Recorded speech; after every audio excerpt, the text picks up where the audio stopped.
کہ بیٹی کے پیدا ہونے پر بیویوں کو مارنا شروع کر دیتے ہیں، گھر میں افراتفری مچ جاتی ہے، گھر اجڑ جاتے ہیں اس بات پر کہ تو نے بیٹی پیدا کیوں کی ہے۔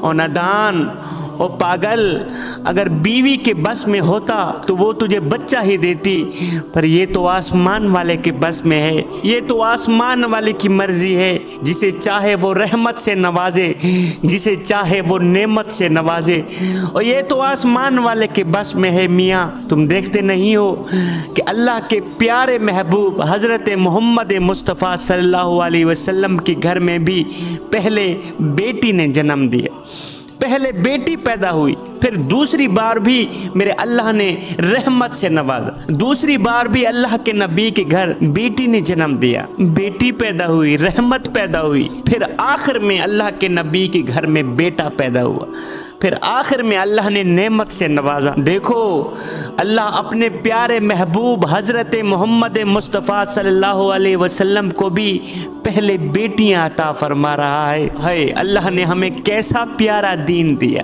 اللہ کے نبی نے فرمایا جس گھر میں بیٹی پیدا ہوئی اور اس گھر والوں نے برا نہ منایا، ماں نے برا نہ منایا، باپ نے برا نہ منایا، منہ نہ چڑھایا، خوشی خوشی اس بیٹی پر خرچ کیا، حلال کا لقمہ اس کے منہ میں ڈالا، اسے پالا، اسے جوان کیا، اچھی تعلیم دی، دین کی تعلیم دی، بیٹی کو دین سکھایا، بیٹی کو نماز سکھایا، بیٹی کو قرآن سکھایا، بیٹی کو اچھا اخلاق دیا، بیٹی کو اچھا کردار دیا۔ بس میرے آقا علیہ الصلوۃ والسلام نے فرمایا ایسے والد پر، ایسی والدہ پر جنت واجب ہو گئی، اور فرمایا جس نے 3 بیٹیوں کو پالا، میرے آقا علیہ الصلوۃ والسلام نے فرمایا جس نے 3 بیٹیوں کو پالا، بیٹیوں کو اچھی تربیت دی، حلال کا لقمہ بیٹیوں کے منہ میں ڈالا، اچھی تربیت دی، اچھا کردار دیا، اچھا اخلاق دیا، قرآن دیا، نماز دی، اللہ کی محبت دی، اللہ کا پیار دیا،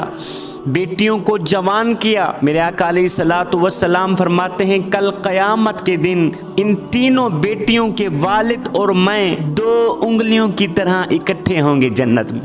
آپ نے درمیان والی شہادت کی انگل کو دوسری انگل سے جوڑ کر فرمایا کہ جس باپ نے اپنی بیٹی کو عمدہ تعلیم دی، دین کی تعلیم دی، حلال کا نوالا بیٹی کے منہ میں ڈالا، اللہ اکبر، تینوں بیٹیوں کو جوان کیا، پالا، حیا کے پردے میں رکھا، اللہ کی محبت دی، اللہ کا پیار دیا، جوان کرنے کے بعد بیٹیوں کا نکاح کر دیا۔ میرے آقا علیہ الصلوۃ والسلام نے شہادت والی انگل دوسری انگل سے جوڑتے ہوئے فرمایا کل قیامت کے دن ہم دونوں اس طرح ہوں گے جس طرح یہ انگل دوسری انگل کے ساتھ جڑی ہوئی ہے۔ ایک شخص کھڑا ہوا، کہنے لگا یا رسول اللہ جن کی 3 بیٹیاں ہوں وہ تو آپ کے ساتھ جنت میں جائے گا، وہ آپ کے ساتھ اس طرح جڑا ہوا ہوگا جس طرح ایک انگل کے ساتھ دوسری انگل جڑی ہوئی ہے۔ فرمایا حضور جس کی 2 بیٹیاں ہوں وہ کیا کرے گا؟ حضور جس کی 2 بیٹیاں ہوں وہ بھی آپ کے ساتھ جائے گا یا نہیں جائے گا؟ اس پر میرے آقا علیہ الصلوۃ والسلام نے فرمایا اگر 2 بیٹیاں بھی ہوں تو بھی وہ اس طرح جنت میں میرے ساتھ ہوگا، کل قیامت کے دن میرے ساتھ ہوگا جس طرح یہ شہادت کی انگل دوسری انگل کے ساتھ جڑی ہوئی ہے۔ ایک اور شخص کھڑا ہوا، کہنے لگا یا رسول اللہ جن کی 3 بیٹیاں ہوں، جن کی 2 بیٹیاں ہوں وہ تو آپ کے ساتھ جنت میں جائے گا، اور جن کی 1 بیٹی ہو تو وہ، میرے حضور علیہ الصلوۃ والسلام نے فرمایا جن کی 1 بیٹی بھی کیوں نہ ہو، اگر وہ اپنی بیٹی کو پالے، اپنی بیٹی کو حلال کا لقمہ دے، بیٹی کو دین کی تعلیم دے، اچھی تعلیم دے، تربیت سکھائے، بیٹی کو اخلاق دے، خدا کا خوف دے، نماز دے، قرآن دے، فرمایا بیٹی کو جوان کرنے کے بھاری زندگی بیٹی کو حیا کے پردے میں رکھے، بیٹی کو جوان کرنے کے بعد بیٹی کا نکاح کر دے، فرمایا وہ 1 بیٹی والا بھی کل قیامت کے دن میرے ساتھ اس طرح جڑا ہوا ہوگا جس طرح یہ انگل دوسری انگل کے ساتھ جڑی ہوئی ہے۔ چوتھا شخص اٹھا، کہنے لگا یا رسول اللہ جن کی بیٹیاں نہ ہوں وہ تو پھر آپ کے ساتھ نہیں جا سکے گا جنت میں نا۔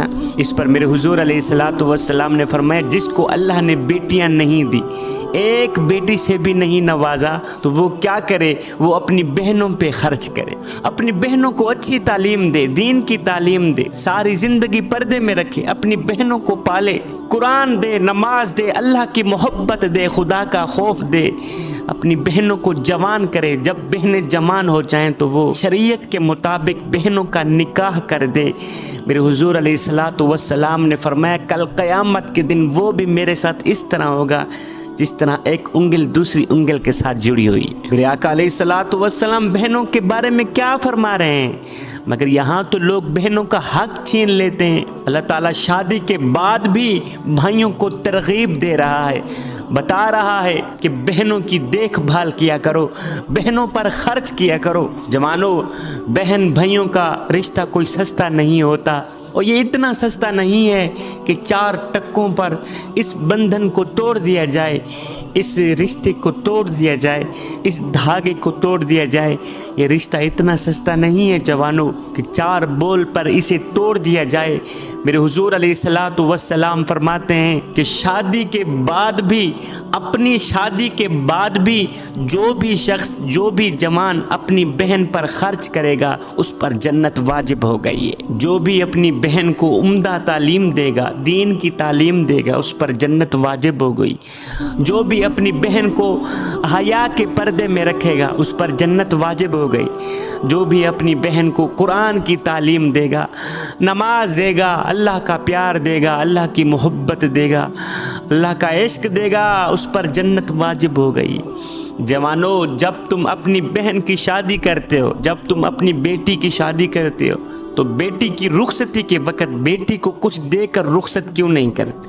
اور بہن کو کچھ دے کر رخصت کیوں نہیں کرتے؟ خالی ہاتھ رخصت کیوں کر دیتے ہو؟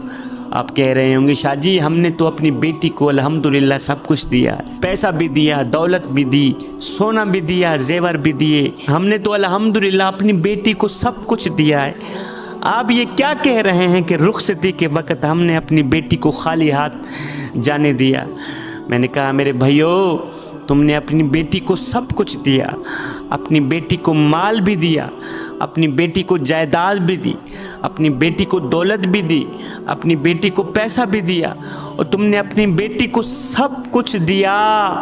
مجھے اتنا تو بتا دو، کیا تم نے اپنی بیٹی کو اللہ کا پیار بھی دیا ہے یا نہیں دی؟ اور کیا تم نے اپنی بیٹی کو اللہ کی محبت بھی دی ہے یا نہیں دی؟ تم نے اپنی بیٹی کو اچھا اخلاق بھی دیا ہے یا نہیں دیا؟ جوانوں، تم نے اپنی بیٹی کو سب کچھ دیا، تم نے اپنی بیٹی کو سر سے لے کر پاؤں تک سونے سے بھی لاد دیا، دولت بھی دے دی، جائیداد بھی دے دی، فرنیچر بھی دے دیے، سب کچھ دے دیا۔ سنو، اگر تم نے اپنی بیٹی کو اچھا اخلاق نہیں دیا تو کچھ بھی نہیں دیا۔ یہ بیچاری پہاڑ جیسی زندگی کیسے گزارے؟ کس طرح کا ظالم باپ ہے تو کم از کم اپنی بیٹی کو اخلاق جیسا زیور تو دے دیتا، بولنے کی تمیز تو دے دیتا، اللہ کا خوف تو دے دیتا۔ کاش کہ تو اپنی بیٹی کو اللہ کا خوف دے دیتا، کاش کہ تو اپنی بیٹی کو اللہ کا پیار دے دیتا۔ تو جب بیٹی پر کوئی برا وقت آتا، غموں کا وقت آتا، تکلیفوں کا وقت آتا، تو تیری بیٹی تیرا سر کھانے تیرے پاس نہ آتی، بلکہ اپنے گھر میں مصلی بچھاتی، اللہ کے حضور کھڑی ہو جاتی، اپنے درد اپنے مالک کو سناتی، اپنے دکھڑے مدینے کے تاجدار کو سناتی۔